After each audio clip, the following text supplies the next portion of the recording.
Bonjour à tous, bienvenue sur Sensation. Je reçois aujourd'hui Marie-Catherine Caramati, membre d'Amnesty International Rouen. Bonjour. Bonjour. Alors ensemble, nous allons évoquer la puissance des réseaux sociaux.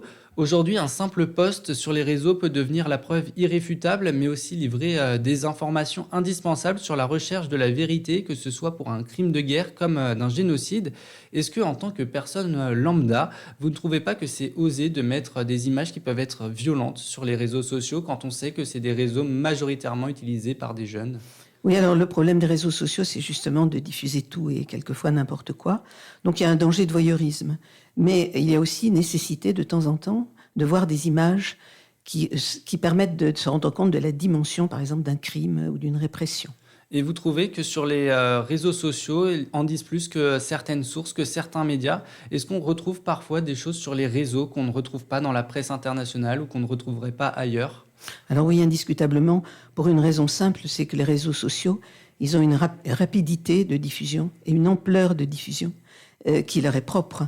Donc il y a évidemment, par exemple, dans l'urgence, dans une situation, je parle évidemment de la question des droits humains, dans une situation de répression ou de crime de guerre, il y a des images qui arrivent très vite et les médias internationaux, eux, ont besoin de temps et pour enquêter et pour diffuser. Mais souvent, ils partent eux-mêmes, ils utilisent eux-mêmes, bien entendu, des informations de réseaux sociaux. Et donc ces images, une fois qu'elles sont postées sur les réseaux sociaux, elles ne sont pas perdues, elles restent sur Internet et il y a des gens qui les récupèrent, des étudiants, des chercheurs, des juristes, les répertorient et les recoupent dans l'histoire qu'un jour, justice soit rendue à des événements qui ne sont pas punis. Est-ce que vous trouvez que c'est une bonne initiative? Alors, c'est une excellente initiative. C'est une initiative de la société civile, déjà, ce qui est extrêmement intéressant. Et puis, le problème de ces vidéos, donc le réseau social, c'est le pire et le meilleur. Il y a les mauvaises nouvelles, il y a la diffamation, il y a les appels à la haine. Et donc, il est absolument indispensable, quand on a une vidéo qui apporte une information concernant les droits humains, il est indispensable de la vérifier, de la contrôler. Or, il y a effectivement des groupes comme des étudiants d'une université américaine de Berkeley qui ont constitué un centre des droits humains et qui se chargent de ce rôle de vérification sans lequel une photo, une vidéo ne peut pas être considérée comme une preuve et ne peut pas ensuite servir, être dans un dossier pour une information judiciaire. On va revenir sur les dangers des réseaux sociaux plus tard. Mais là, vous avez parlé de l'université de Berkeley qui a la particularité d'avoir des étudiants qui se relaient pour faire la veille sur les réseaux sociaux. Depuis, plusieurs personnes et plusieurs groupes reprennent le même principe. Est-ce que ça demande un travail colossal de faire cette veille? C'est colossal. C'est pour ça qu'ils sont, je dirais, tout à fait indispensables. Parce que bon, l'université de Berkeley, elle a un prestige bien connu. Il y a un certain nombre de prix Nobel qui proviennent de l'université de Berkeley. Donc, ce sont des étudiants en informatique qui sont d'un niveau exceptionnel, bon, qui ont aussi un engagement éthique, bien entendu, et qui ont aussi des moyens très, très importants. Et il n'y a pas beaucoup d'ONG, il n'y a pas beaucoup d'avocats, je dirais, qui ont de telles possibilités. Donc, ils se livrent à un travail qui, en plus, doit être extrêmement rapide, parce qu'inutile de dire que quand les vidéos ou les photos viennent de pays où il y a la censure, elles sont immédiatement interdites, elles disparaissent. Donc, il faut intervenir tout de suite, très vite, et avec un protocole, ça s'appelle d'ailleurs le protocole de Berkeley, qui est extrêmement précis. Est-ce qu'on peut réellement se fier à des photos et des vidéos sur les réseaux quand on sait que, par exemple, l'information n'est pas tombée ailleurs? Alors exactement, c'est ça le problème. Une vidéo arrive, je me mets à la place de tout individu, il voit soudain qu'il y a une personne sur laquelle un policier a tiré à tel endroit et tout, il va immédiatement diffuser cette information qui peut-être est fausse parce qu'il y a des vidéos maquillées, etc. C'est la raison pour laquelle les étudiants de Berkeley, je peux dire rapidement comment ils fonctionnent.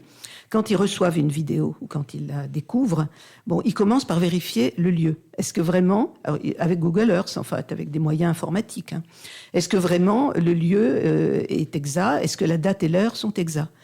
Ils vérifient la source de la vidéo, parce qu'on connaît un petit peu aussi certaines sources douteuses.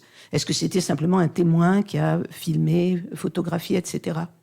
Et ensuite, ils font quelque chose qui est extrêmement important, capital, et c'est aussi la manière de procéder d'Amnesty.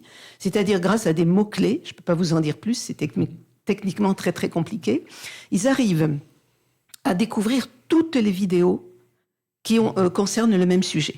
Donc, il les compare, il regarde si les sources sont indépendantes, si le phénomène a été photographié de différents angles.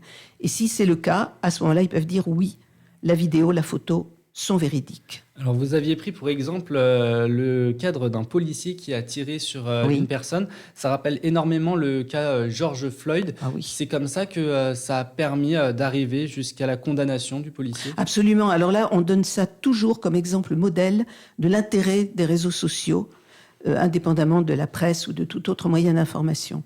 Le cas de George Floyd. Bon, là, la vidéo, elle était irréfutable. Hein. Elle était prise par un témoin et les policiers ont changé, d'ailleurs, le rapport initial sur le fait. Donc, il y a quelqu'un qui a photographié ou filmé, plus exactement, George Floyd menotté, immobilisé par terre, qu'un policier était en train d'étouffer en appuyant sa nuque, le genou sur sa nuque, alors que George Floyd hurlait qu'il fallait qu'il s'asphyxiait. Bon, sans cette vidéo, le policier n'aurait pas été identifié. Donc, je vous dis, le rapport initial était très différent de ce qui s'est passé réellement. Il n'aurait pas été jugé. Il a été condamné à 22 ans et demi de prison. Donc ça, c'est vraiment l'exemple modèle. Et donc justement, toutes ces vidéos, elles ont une véritable puissance de feu. Tout le monde les utilise. Ce sont des informations qui sont en open source, c'est-à-dire que tout le monde y a accès.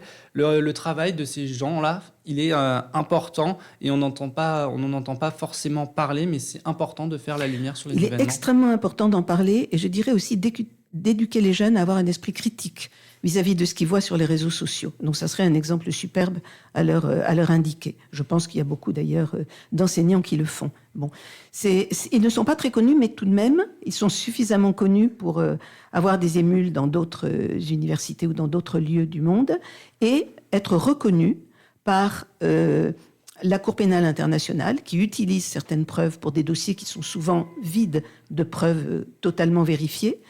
Ils ont également eu l'aval du Conseil des droits de l'homme de l'ONU. Michelle Bachelet, l'ancienne commissaire, a justement officialisé la collaboration de ce Conseil avec ce protocole de Berkeley.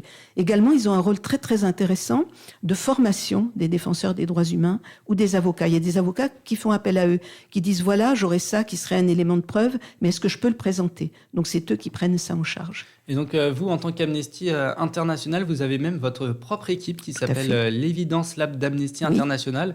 Comment elle se compose et quelles sont ses missions? Alors c'est très comparable, c'est-à-dire on a déjà eu l'occasion de parler sur cette antenne des enquêtes d'Amnesty sur la guerre en Ukraine. Donc c'est également le principe de recueillir des vidéos, des photos, des images, des témoignages, des images satellites, de les recouper, de les contrôler. Bon, avec des moyens qui ne sont pas toujours ceux des étudiants de Berkeley, donc nous collaborons avec eux. Mais c'est tout à fait exactement les mêmes principes et le même processus. Est-ce que vous recevez de l'aide, comme par exemple parfois des suggestions d'événements qui vous sont proposés par d'autres personnes ou vous faites votre propre recherche vous-même? Alors on est souvent, bien sûr, on fait des enquêtes, on envoie des chercheurs sur les lieux pour faire des enquêtes quand on a connaissance d'un problème de répression, etc. Mais il y a évidemment des gens qui nous envoient éventuellement des informations, mais pour nous, ces informations n'ont de valeur qu'une fois qu'on les a vérifiées par le processus que je viens de décrire. Mais bien entendu que nous sommes très souvent interpellés. Et j'imagine que certaines fois, on tombe sur des informations qui sont confidentielles. Comment ça se passe à ce moment-là? Est-ce qu'on les dévoile? Alors, si l'information nous est donnée, c'est qu'elle a été donnée pour être utilisée, mais très très souvent, bien entendu, il faut préserver l'anonymat de la source. Ça se fait constamment dans les témoignages, notamment. Récolter les informations, c'est bien, mais j'imagine que les étudiants, les professeurs et tous ceux qui font cette veille ne le font pas pour rien. Est-ce que derrière, les enquêtes amènent des résultats concrets? Oui, il y a plusieurs dossiers. Il y a notamment, par le travail des étudiants de Berkeley, ont été prouvé qu'il y avait eu des frappes d'armes chimiques en 2017 en Syrie, causées par l'armée gouvernementale, par ce travail-là. De même, il y a eu également... je pense à ces deux dossiers, mais il y en a d'autres. Il y a eu une répression depuis qu'en Birmanie, il y a une junte au pouvoir qui réprime toute personne rebelle. Il y a eu un massacre dans une petite ville du sud de la Birmanie. Et là aussi, un dossier a pu être constitué grâce à tout ce travail-là. Et il y en a d'autres aussi, bien sûr. Est-ce qu'il y a un site internet ou une page Facebook sur laquelle on peut vous retrouver? Alors, vous pouvez bien entendu aller sur amnesty.fr ou le Facebook d'Amnesty Rouen. Et là, effectivement, ce que je viens de dire notamment est évoqué, ainsi que bien d'autres actualités. Merci Marie-Catherine Merci à Caramatier, vous. membre d'Amnesty International Rouen, d'avoir été avec nous aujourd'hui. Et pour réécouter ou revoir cette émission, vous pouvez vous rendre sur le site internet ou application Radio Sensation.